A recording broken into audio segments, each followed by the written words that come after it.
Bonjour Manu Bonjour.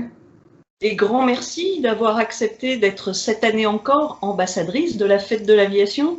Tu es pilote privé avion et ULM et la première femme pilote sourde de France. Tu es par ailleurs présidente de la commission des pilotes handicapés de l'Aéroclub de France et secrétaire générale de l'Aéroclub des sourds de France. Pour devenir pilote privé avion, tu as été formée à l'Aéroclub du Val-de-Seine sur l'aérodrome des Mureaux, en région parisienne, et tu as obtenu ton brevet de pilote privé en 2019. Alors, comment t'est venue cette idée, cette envie de devenir pilote? Alors, c'est vraiment par hasard. C'est pas quelque chose que je voulais pas depuis toute petite. C'est qu'après une surprise, un client de mon papa m'a proposé de faire un baptême de l'air. Du coup, ma tante m'a amené sur l'aérodrome et quand j'ai vu les avions, c'est un monde que je ne connaissais absolument pas. Et donc, voilà, j'ai découvert et il y a un pilote qui m'a emmené faire un tour de baptême. Et j'ai adoré le fait de pouvoir se déconnecter de la Terre, cette sensation de liberté, une autre vision du monde. Ça m'a beaucoup touchée. Et puis par la suite, on m'a proposé de me former, que j'ai accepté évidemment puisque j'avais vraiment adoré. Et c'est comme ça que c'est venu ma passion pour l'aéronautique. Et quelqu'un atteint de surdité peut devenir pilote sans trop d'encombre, ou est-ce un parcours du combattant avec de nombreux obstacles à surmonter sur le plan humain, technique, administratif? Alors, effectivement, aujourd'hui, c'est un combat pour pouvoir devenir pilote sourd. Nous sommes actuellement entre 5 et 7 pilotes privés avions en France. Donc, c'est encore un parcours difficile. Donc, c'est d'abord par l'aspect médical, du fait qu'on n'entend pas, qui peut éventuellement poser problème pour la radio, avec la communication, avec la taux de contrôle. Donc, aujourd'hui, on a réussi à obtenir une dérogation dans le sens où on peut piloter dans les aérodromes qui ne sont pas contrôlés, qui ne nécessitent pas la radio. Et où je dois voler dans les aérodromes contrôlés, à ce moment-là, accompagné d'un pilote. D'accord. Au niveau humain, je n'ai rencontré aucun souci.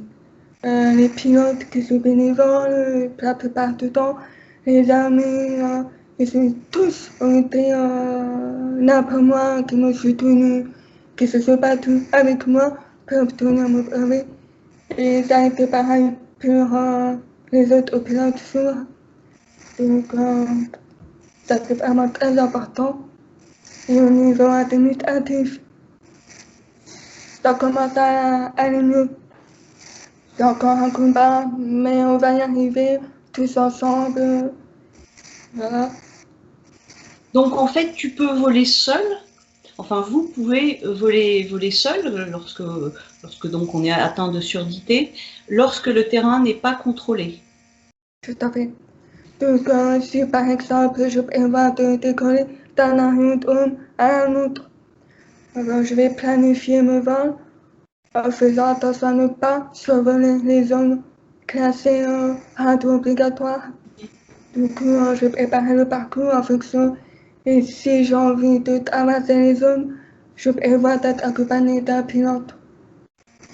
D'accord. Je précise d'ailleurs que tu lis mes questions sur les lèvres. Et aujourd'hui, sur quel aérodrome et dans quel aéroclub voles-tu? Actuellement, je vole à l'aéroclub Aubigny-sur-Mer. D'accord. Alors cette année, la Fête de l'Aviation organise un challenge Aérofan permettant de remporter un moment d'exception avec l'un des ambassadeurs ou ambassadrices, en l'occurrence avec toi. Que proposes-tu aux gagnants de ce challenge? Où et comment se déroulera sa journée de privilégié? Alors, moi, j'aurai l'occasion de proposer à cette personne qui aura la chance de me rencontrer de faire un tour en avion et aller voir un château de la Loire au choix. Ouais. Voilà. Ah, bah c'est un beau cadeau, ça c'est sûr. Alors pour participer, il faut simplement réaliser une mini vidéo de présentation en indiquant ses motivations. Quels conseils peux-tu donner à celles et ceux qui souhaitent avoir la chance de remporter ce challenge? Y a-t-il un profil idéal pour gagner? Alors, un peu idéal, non, parce que c'est ouvert à tous.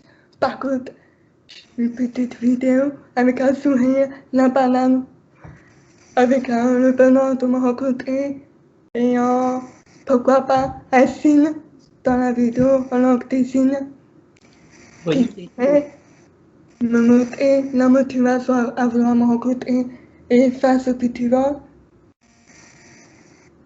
Très bien. Donc, pour participer, rendez-vous sur le site fêtedelaviation.fr, rubrique Les Sensationnels, puis Aérofan. Vous y trouverez toutes les infos. Merci beaucoup, Manon, Merci à vous. et bon vol.